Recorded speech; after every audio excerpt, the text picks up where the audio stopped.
Hi students, welcome to your new class. ഇന്നത്തെ ക്ലാസ്സിലെ ടോപ്പിക്കാണ് അമോർട്ടൈസേഷൻ എന്ന് പറയുന്നത്. ഒരു ഇൻടാഞ്ചിബിൾ അസറ്റിന് നമുക്ക് നിശ്ചിത കാലപരിധി പറയാൻ പറ്റുകയാണെങ്കിൽ അതിൻ്റെ യൂസ്ഫുൾ ലൈഫ് എത്രയാണെന്ന് നമുക്ക് പറയാൻ പറ്റുകയാണ്. ഇപ്പോൾ ഒരു കോപ്പിറൈറ്റ് എടുത്തു, ഒരു പേറ്റൻ്റ് എടുത്തു, അതൊരു 5 വർഷത്തേക്കാണ് അല്ലെങ്കിൽ ഒരു 10 വർഷത്തേക്കാണെന്ന് പറയുമ്പോൾ അതൊരു ഇൻടാഞ്ചിബിൾ അസറ്റുമാണ്, അതൊരു ഫിനിറ്റ് യൂസ്ഫുൾ ലൈഫ് അവിടെ ഉണ്ട്. ആ ഒരു യൂസ്ഫുൾ ലൈഫിന് നമ്മൾ അമോർട്ടൈസ് ചെയ്യും. Over it's expected useful life, എത്ര വർഷം നമുക്കത് യൂസ് ചെയ്യാൻ പറ്റുന്നോ ആ വർഷത്തിനെ ബേസ് ചെയ്തുകൊണ്ടാണ് നമ്മളത് അമോർട്ടൈസ് ചെയ്യുന്നത്. എന്താണ് അമോർട്ടൈസേഷൻ എന്ന് പറഞ്ഞു കഴിഞ്ഞാൽ it is A systematic allocation of the cost or revalued amount less any residual value over the asset's useful life. അപ്പോൾ അമോർട്ടൈസേഷൻ എന്ന് പറയുമ്പോൾ അവിടെ നമ്മൾ കൃത്യമായിട്ട് ആ അസറ്റ് എന്താണോ, ആ ഇൻടാഞ്ചിബിൾ അസറ്റ് എന്താണോ അതിൻ്റെ കോസ്റ്റിനെയോ അല്ലെങ്കിൽ അത് റീവാല്യൂ ചെയ്ത് കിട്ടുന്ന എമൗണ്ടോ ഏതാണോ ഉള്ളത് അതിൽ നിന്ന് അതിന് എന്തെങ്കിലും ഒരു റെസിജ്വൽ വാല്യൂ ഉണ്ടെങ്കിൽ ലെസ് ചെയ്യാം. അതിനുശേഷം അതിൻ്റെ എത്രയാണോ യൂസ്ഫുൾ ലൈഫ് വരുന്നത് അങ്ങനെ ഓരോ വർഷത്തേക്കായിട്ട് അത് അലോക്കേറ്റ് ചെയ്യുന്നു എന്നുള്ളതാണ് പറയുന്നത്. ഇതിനെയാണ് അമോർട്ടൈസേഷൻ എന്ന് പറയുന്നത്. അപ്പോൾ amortisation has the effect of recognising proportionate expenditure as an expense. അപ്പോൾ അതുകൊണ്ട് തന്നെ കൃത്യമായിട്ട് നമുക്കതിൽ റെക്കഗ്നൈസ് ചെയ്യുക, എല്ലാറ്റിലും പ്രൊപ്പോർഷനേറ്റ് ആയിട്ട് തന്നെയാണ് നമ്മൾ ആ എക്സ്പെൻഡിച്ചറിനെ വകവയ്ക്കുന്നത് എന്നുള്ളതാണ് പറയുന്നത്. What is depreciation on the fixed asset, that is amortisation on the intangible asset. ഇപ്പോൾ ഒരു ഫിക്സഡ് അസെറ്റ് നമ്മൾ എടുത്തു കഴിഞ്ഞാൽ അതിന് എത്രയാണ് ഡിപ്രീസിയേഷൻ കൊടുക്കേണ്ടത്, അപ്പോൾ അതിന് എത്ര സമയം കൊണ്ടാണ് അതിനെ അമോർട്ടൈസ് ചെയ്യേണ്ടതെന്നുള്ള കാര്യങ്ങളാണ് അവിടെ പറയുന്നത്. അപ്പോൾ അമോർട്ടൈസേഷൻ എപ്പോഴും കമൻസ് ചെയ്യുന്നത് when the asset is available for use. ഒരു അസറ്റ് നമ്മൾ വാങ്ങിയതുകൊണ്ട് മാത്രം അമോർട്ടൈസേഷൻ ആവുന്നില്ല, എപ്പം മുതലാണോ നമ്മൾ യൂസ് ചെയ്യുക. ചിലപ്പോൾ ചില സാധനങ്ങൾ നമ്മൾ വാങ്ങി വെക്കും, പക്ഷെ ഒരു കൊല്ലമൊന്നും അത് യൂസ് ചെയ്തോളുന്നില്ല. അപ്പോൾ എപ്പോഴാണോ യൂസ് ചെയ്യാൻ തുടങ്ങുന്നത് അത് മുതലാണ് അത് അമോർട്ടൈസേഷനും കമൻസ് ചെയ്യാൻ അല്ലെങ്കിൽ തുടങ്ങുക എന്നുള്ളത് പറയുന്നത്. അപ്പോൾ അമോർട്ടൈസേഷൻ ചെയ്യണമെങ്കിൽ സ്ട്രെയിറ്റ് ലൈൻ മെത്തേഡ് ഉണ്ട്, അല്ലെങ്കിൽ ഡിമിനിഷിംഗ് ബാലൻസ് മെത്തേഡ് ഉണ്ട്, അല്ലെങ്കിൽ യൂണിറ്റ് ഓഫ് പ്രൊഡക്ഷൻ മെത്തേഡും ഉണ്ട് അവിടെ.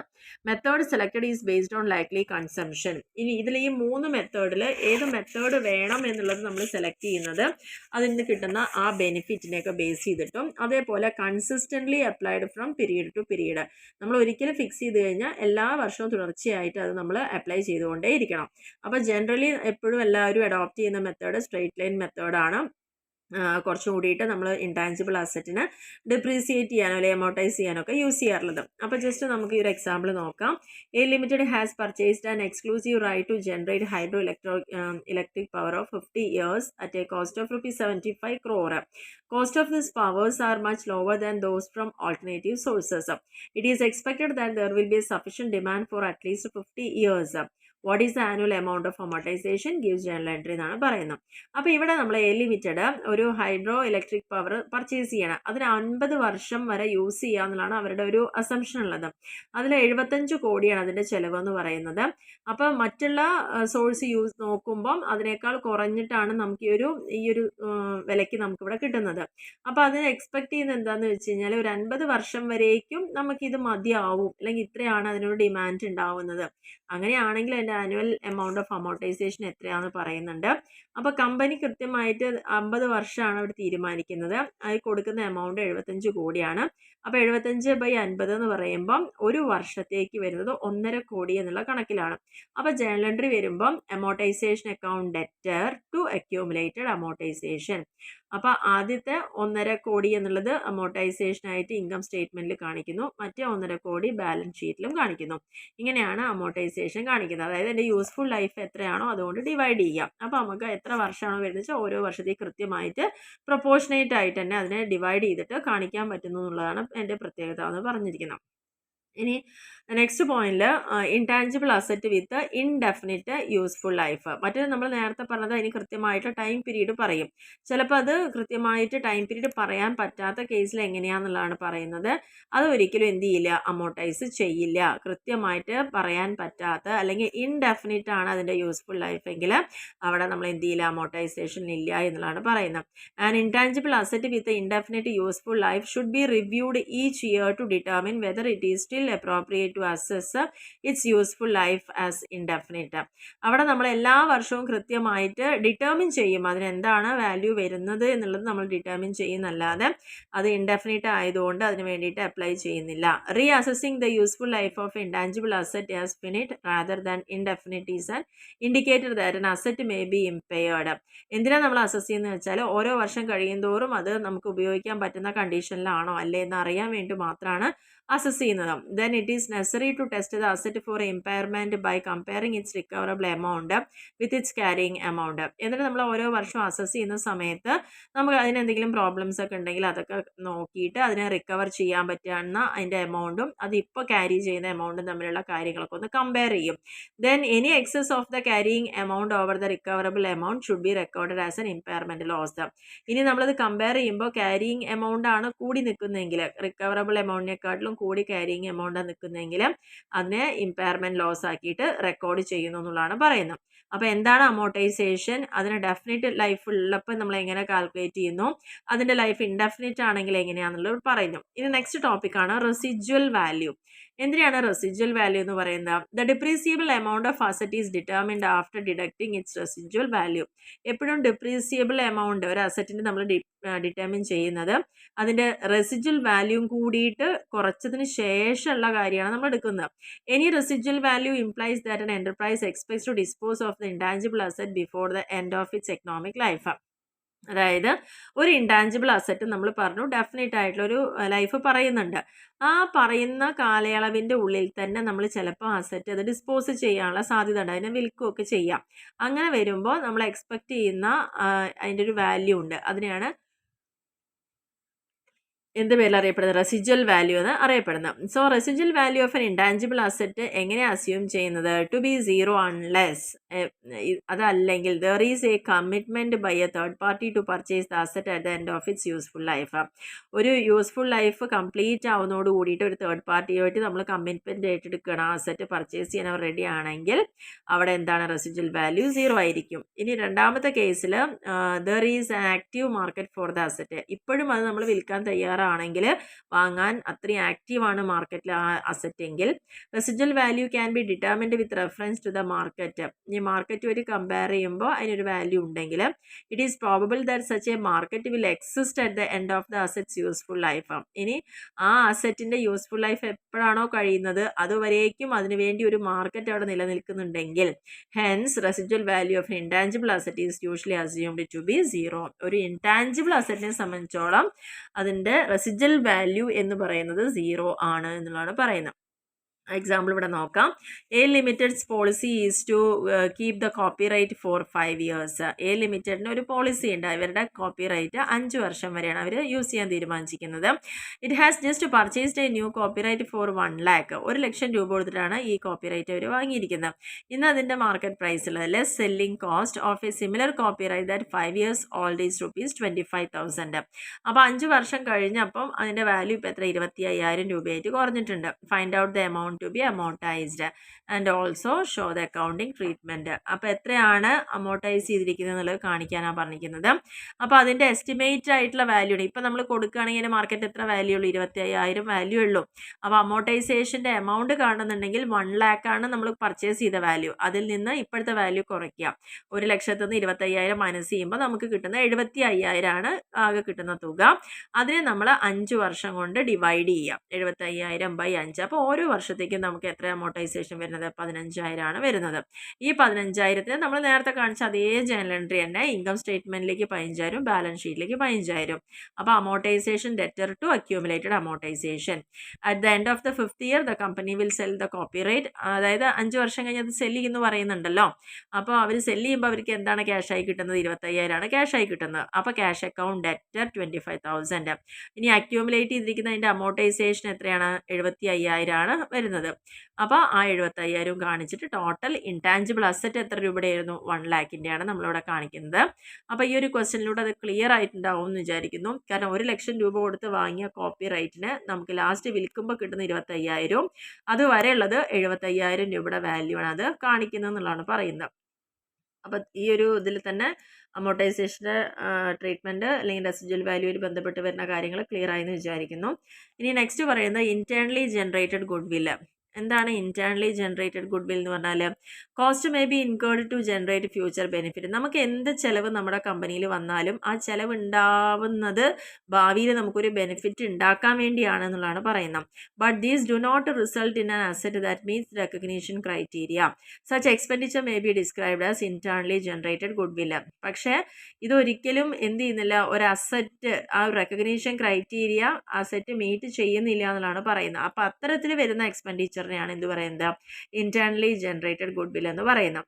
ഇതൊരിക്കലും എന്ത് ചെയ്യില്ല, ഒരു അസറ്റ് ആയിട്ട് അവിടെ റെക്കോർഡ് ചെയ്യപ്പെടുന്നില്ല. എന്തുകൊണ്ടാന്ന് വെച്ച് കഴിഞ്ഞാൽ ഇനീഷ്യൽ റെക്കഗ്നീഷനിൽ കോസ്റ്റ് ഓഫ് ദ അസറ്റ് എപ്പോഴും എന്തായിരിക്കും മെഷർ ചെയ്യുന്നത്? റിലയബിളിനെ ബേസ് ആയിട്ട്, അതായത് റിലയബിളി ആയിരിക്കും, അത് കറക്റ്റായിട്ട് നമുക്ക് വിശ്വസിക്കാൻ പറ്റുന്ന ഒരു രീതിയിൽ തന്നെ ആയിരിക്കും അതിൻ്റെ കോസ്റ്റ് അവിടെ കണക്കാക്കുന്നത്. And it should be identifiable and controlled.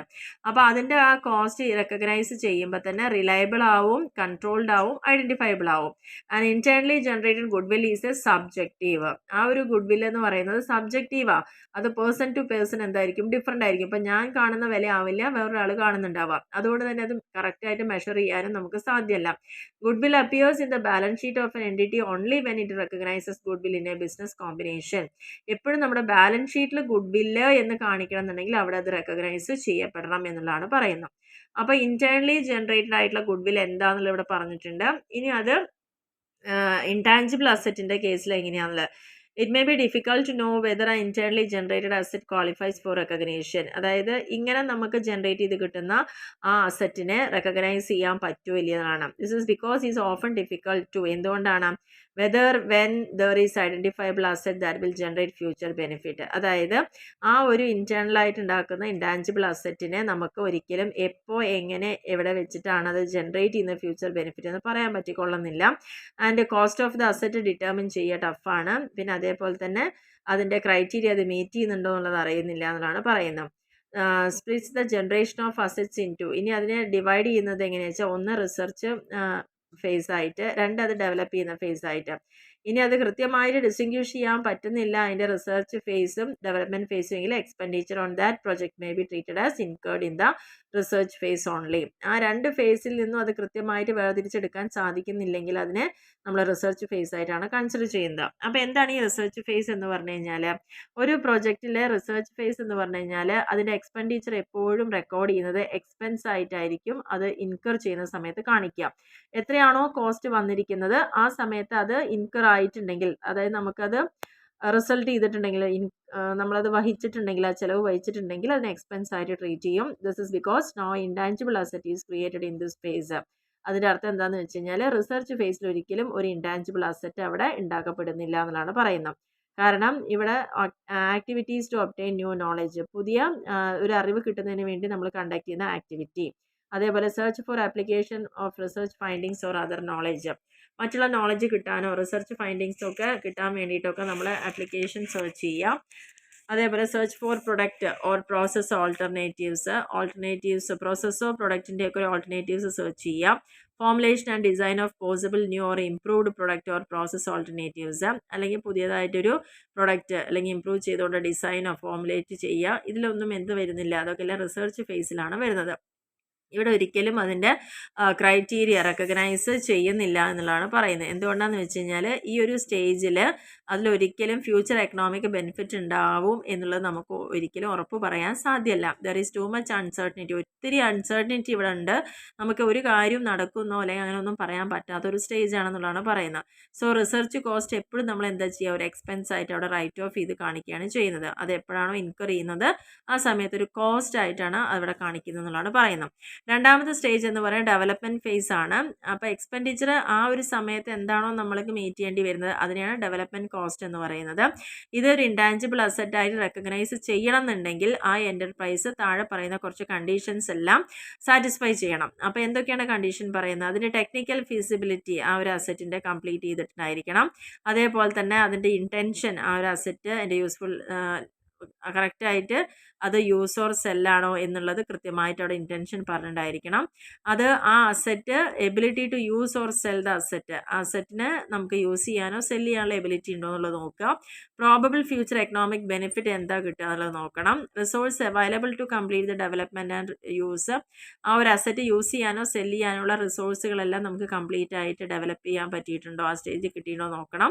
Expenses attributable, എന്ത് എക്സ്പെൻസ് വരികയാണെങ്കിലും അത് ഇൻടാഞ്ചിബിൾ അസറ്റിനോട് ആട്രിബ്യൂട്ടബിൾ ആയിട്ട് ഉണ്ടെങ്കിൽ മാത്രമാണ് അത് മെഷർ ചെയ്യാൻ പറ്റുള്ളൂ എന്നുള്ളതാണ് പറയുന്നത്. ഇത്രയും ക്രൈറ്റീരിയ മീറ്റ് ചെയ്യുകയാണെങ്കിൽ മാത്രമാണ് ഡെവലപ്മെൻറ്റ് കോസ്റ്റ് ഇൻടാഞ്ചിബിൾ അസറ്റായിട്ട് റെക്കഗ്നൈസ് ചെയ്യാൻ നമുക്ക് പറ്റുള്ളൂ. ഇവിടെ എക്സാമ്പിൾസ് പറയുന്നുണ്ട്. അതായത് ആദ്യത്തെ കേസിലൊക്കെ നമ്മൾ റിസർച്ച് ഫേസിലൊക്കെ എന്തായിരുന്നു, ജസ്റ്റ് സെർച്ചിങ് ആയിരുന്നു. ഇവിടെ എത്തുമ്പോഴേക്കും എന്തായി, ഡിസൈൻ ചെയ്തു. നമ്മൾ എന്താണോ സെർച്ച് ചെയ്ത് കണ്ടെത്തിയ കാര്യങ്ങളൊക്കെ ഡിസൈൻ ചെയ്തു. അപ്പോൾ തീർച്ചയായിട്ടും ഇവിടെ കോസ്റ്റ് ഇൻകർ ചെയ്തിട്ടുണ്ടാവും. അത് കൺസ്ട്രക്ട് ചെയ്യുക, ടെസ്റ്റ് ചെയ്യുക, അതേപോലെ തന്നെ ടൂൾസ് ഡിസൈൻ ചെയ്യുക, ജിഗ്സ്, മോൾഡുകൾ, ഡൈസ്, അങ്ങനെ construction, operation of A pilot plant, construction and testing new or improved materials, device, product, process, അങ്ങനെ പുതിയതായിട്ടെല്ലാം നമ്മൾ പരീക്ഷിക്കുന്ന ഒരു സ്റ്റേജാണ് ഡെവലപ്മെൻറ്റ് സ്റ്റേജ് എന്ന് പറയുന്നത്. ഇനി നെക്സ്റ്റ് പറയുന്നത് cost of internally generated intangible asset. ഇനി ഇത്തരത്തിൽ ഇൻറ്റേർണലി അങ്ങനെ ഒരു അസറ്റ് ജനറേറ്റ് ചെയ്യുമ്പോൾ അതിൻ്റെ കോസ്റ്റ് എങ്ങനെയാണെന്നുള്ളതാണ് പറയുന്നത്. അപ്പോൾ ഇതിൻ്റെ മുകളിൽ നമുക്കൊരു ടോട്ടൽ കോസ്റ്റ് ഇൻകർ ചെയ്തിട്ടുണ്ടെങ്കിൽ ആ ഒരു from the date when the asset first meats it's recognition criteria, എപ്പോഴാണോ അസറ്റ് ആദ്യത്തെ റെക്കഗ്നീഷൻ ക്രൈറ്റീരിയ മീറ്റ് ചെയ്തിരിക്കുന്നത്, and can be directly attributed, അത് കൃത്യമായിട്ട് അതുമായി ബന്ധപ്പെട്ടതാണോ, അതേപോലെ തന്നെ അതിൻ്റെ കൺസിസ്റ്റൻറ്റ് ബേസിസിൽ അത് അലോക്കേറ്റ് ചെയ്യപ്പെട്ടിട്ടുണ്ടോ എന്നുള്ളത് നോക്കുക. ഈ കോസ്റ്റ് കംപ്രൈസ് ചെയ്തിരിക്കുന്ന എല്ലാ എക്സ്പെൻഡിച്ചറും, ഇത് ക്രിയേറ്റ് ചെയ്യാൻ, പ്രൊഡ്യൂസ് ചെയ്യാൻ, പ്രിപ്പയർ ചെയ്യാൻ, ഇതുമായി ബന്ധപ്പെട്ടുള്ള എല്ലാ കോസ്റ്റും, എല്ലാ ചിലവും കൂടി കൂട്ടിയിട്ടാണ് അതിൻ്റെ ടോട്ടൽ കോസ്റ്റ് വരുന്നത്. ആ കോസ്റ്റിൽ വരുന്ന കാര്യങ്ങൾ പറഞ്ഞത്, ഒന്ന് അതിൻ്റെ മെറ്റീരിയൽസും സർവീസും ഒക്കെ അസറ്റിൽ വേണ്ടിയിട്ട് ജനറേറ്റ് ചെയ്യാൻ വേണ്ടിയിട്ട് വരുന്ന എക്സ്പെൻഡിച്ചർ, പിന്നെ employment of cost of personal directly engaged, ഈ ഒരു അസറ്റ് പ്രൊഡ്യൂസ് ചെയ്യാൻ വേണ്ടി അതിൽ നമുക്ക് പണിക്ക് ആളുകളൊക്കെ എടുക്കേണ്ടി വരും, അപ്പോൾ ലേബർ കോസ്റ്റ് വരും, അപ്പോൾ ആ ലേബർ കോസ്റ്റ് അതിലുണ്ടായിരിക്കും. പിന്നെ ഇനി expenditure that is directly attributable to the asset, അതുമായി ബന്ധപ്പെട്ട് വരുന്ന ഫീസ്, രജിസ്റ്റർ ചെയ്യാനുള്ളത്, ലീഗൽ റൈറ്റുകൾ, അമോർട്ടൈസേഷൻ, പേറ്റന്റ്, ലൈസൻസ്, അതുമായി ബന്ധപ്പെട്ട് വരുന്ന എല്ലാ കോസ്റ്റുകളും വരുന്നുണ്ട്. ഓവർ ഹെഡുകൾ ഉണ്ടായിരിക്കും ആ അസറ്റ് ജനറേറ്റ് ചെയ്യുമ്പം, ഇൻട്രസ്റ്റ് കൊടുക്കേണ്ടതായി വരും. ഇതൊക്കെയാണ് ഒരു ഇൻറ്റേർണലി ജനറേറ്റഡ് ഇൻടാഞ്ചിബിൾ അസറ്റിന് വരുന്ന കോസ്റ്റ് എന്ന് പറയുന്നത്.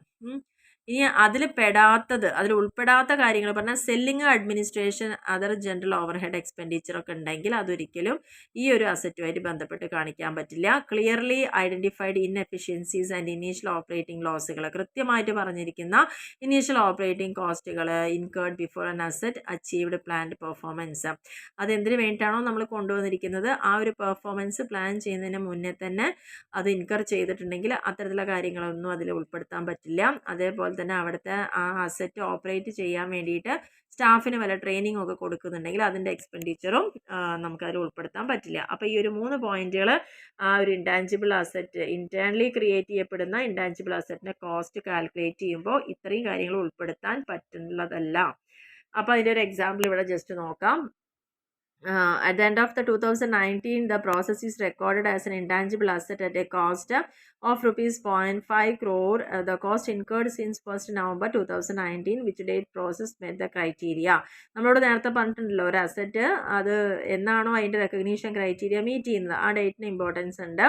എക്സ്പെൻഡിച്ചർ ആ ഒരു 1st നവംബറിന് മുന്നേ വരുന്നത് 1.5 കോടിയാണ് വരുന്നത്, അത് എക്സ്പെൻസ് ആയിട്ട് റെക്കോർഡ് ചെയ്തിട്ടുണ്ട്. അപ്പോൾ 2019 ഈ ഒരു ഇൻടാഞ്ചിബിൾ അസറ്റിൻ്റെ പ്രോസസ്സ് റെക്കോർഡ് ചെയ്യുന്നത് 0.5 ആണെന്ന് പറഞ്ഞിട്ട് 1st നവംബറിലാണ് പറയുന്നത് എൻ്റെ റെക്കഗ്നീഷൻ വന്നിട്ടുണ്ടായിരുന്നു എന്നുള്ളതും. അതേപോലെ ആ 1st നവംബറിന് മുന്നുള്ള എക്സ്പെൻഡിച്ചറാണ് 1.5 crore റെക്കോർഡ് ചെയ്തിരിക്കുന്നത്.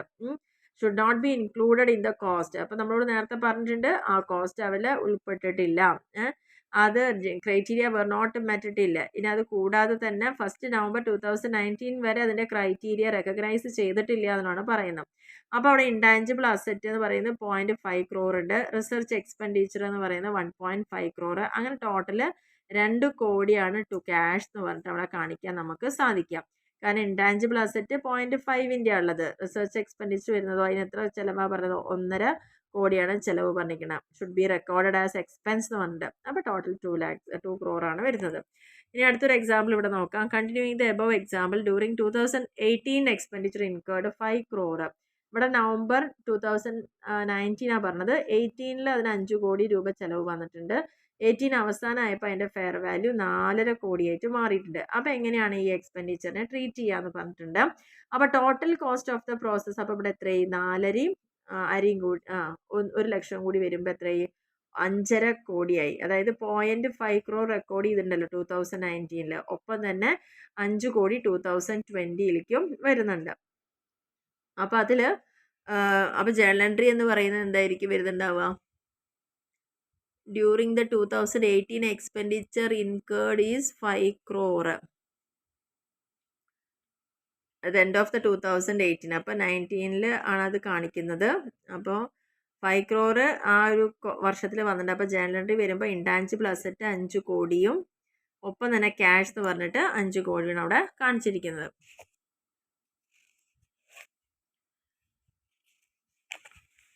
അപ്പോൾ ഇത്രയാണ് ഇതിൽ പ്രധാനമായിട്ട്. അതായത് ടോട്ടൽ കോസ്റ്റ് ഇൻകർ ചെയ്തിരിക്കുന്ന 5.5 കോടിയാണ്. ഫെയർ വാല്യൂ ഇന്നിപ്പോൾ അതിൻ്റെ ഒരു വാല്യൂ എത്ര? 4.5 ലക്ഷം ഉണ്ട്. ക്യാരിയിങ് എമൗണ്ട് എന്ന് പറയുന്നത് 5.5 crore ആണ്. അത് അഡ്ജസ്റ്റ് ചെയ്തു റിക്കവറബിൾ എമൗണ്ട് ആയിട്ട്. അതുകൊണ്ട് തന്നെ അതിൻ്റെ ഇമ്പയർമെൻറ്റ് ലോസ് പറഞ്ഞാൽ 1 കോടിയുടെ വ്യത്യാസം. 5.5 മൈനസ് 4.5 crore. അപ്പോൾ 1 കോടിയുടെ വ്യത്യാസം. അപ്പോൾ ഇമ്പയർമെൻറ്റ് ലോസ് എന്ത് ചെയ്തു? റിവേഴ്സ് ചെയ്തു എന്നുള്ളതാണ്. ആ സബ്സിക്വൻറ്റ് പീരീഡ് റിവേഴ്സ് ചെയ്തു. എന്താ വെച്ചാൽ റിവേഴ്സൽ ഇമ്പയർമെൻറ്റ് ലോസ് ആണ് അവിടെ മെറ്റ് ചെയ്തിരിക്കുന്നത്. അപ്പോൾ അമോർട്ടൈസേഷൻ ടു അക്യൂമുലേറ്റ് നേരത്തെ പറഞ്ഞ അതേ ജേണൽ എൻട്രി തന്നെ. Amortisation debtor to accumulated amortisation 1 crore ആണ് അവിടെ കാണിച്ചിരിക്കുന്നത്. ഇൻടാഞ്ചിബിൾ അസറ്റ് അക്വയർ ചെയ്യുമ്പോൾ ഡെഫേർഡ് പേയ്മെൻറ്റ് ബേസിസിലായിരിക്കും. അതിൻ്റെ കോസ്റ്റ് ഓഫ് അക്യൂസിയേഷൻ കാൽക്കുലേറ്റ് ചെയ്യുന്നത് പ്രസൻറ്റ് വാല്യൂ ഓഫ് ക്യാഷ് ഫ്ലോസിൻ്റെ ബേസിലും ആയിരിക്കും. അപ്പോൾ ജസ്റ്റ് ഇത്രയേ ഉള്ളൂ. ഈ ഒരു നമ്മുടെ സെക്കൻഡ് ചാപ്റ്റർ ഇവിടെ കംപ്ലീറ്റ് ആയിട്ടുണ്ട്. അതായത് കൺവേർജ്ഡ് IFRSലേക്ക് വന്നിരുന്നപ്പോൾ പ്രധാനപ്പെട്ട കുറച്ച് കാര്യങ്ങൾ എങ്ങനെയാണ് അത് പ്രകാരം ഹാൻഡിൽ ചെയ്തിരിക്കുന്നത് എന്നുള്ള അവിടെ പറഞ്ഞിരിക്കുന്നത്. ഇപ്പോൾ PPA ആയിക്കോട്ടെ, ഇൻടാഞ്ചിബിൾ അസറ്റ് ആയിക്കോട്ടെ, അതേപോലെ തന്നെ ബോറോയിങ് കോസ്റ്റ്, അങ്ങനെ നമ്മൾ പറഞ്ഞിരിക്കുന്ന ഒരു 5-8 അഡ്ജസ്റ്റ്മെൻറ്റുകൾ എങ്ങനെയാണെന്നുള്ള ഇവിടെ പറഞ്ഞിട്ടുണ്ട് കൃത്യമായിട്ട്. അപ്പോൾ ഇതോടുകൂടി നമ്മുടെ സെക്കൻഡ് ചാപ്റ്റർ ഇവിടെ കംപ്ലീറ്റ് ആയിട്ടുണ്ട്. അപ്പോൾ ഇതിൻ്റെയൊക്കെ പ്രത്യേകത എന്ന് പറയുന്നത് ഇവിടെ ഓരോ ഐറ്റം എടുക്കുമ്പോഴും നമ്മൾ ചെറിയ രീതിയിൽ പ്രോബ്ലംസ് ഒക്കെ ചെയ്തിട്ടുണ്ട്. ചിലപ്പോൾ അതൊക്കെ 2 മാർക്കിനോ 5 മാർക്കിനോ ഒക്കെ വരാൻ ചാൻസ് ഉള്ള പ്രോബ്ലംസും കൂടിയാണെന്നുള്ളത് നോട്ട് ചെയ്ത് വെക്കുക. Okay, thank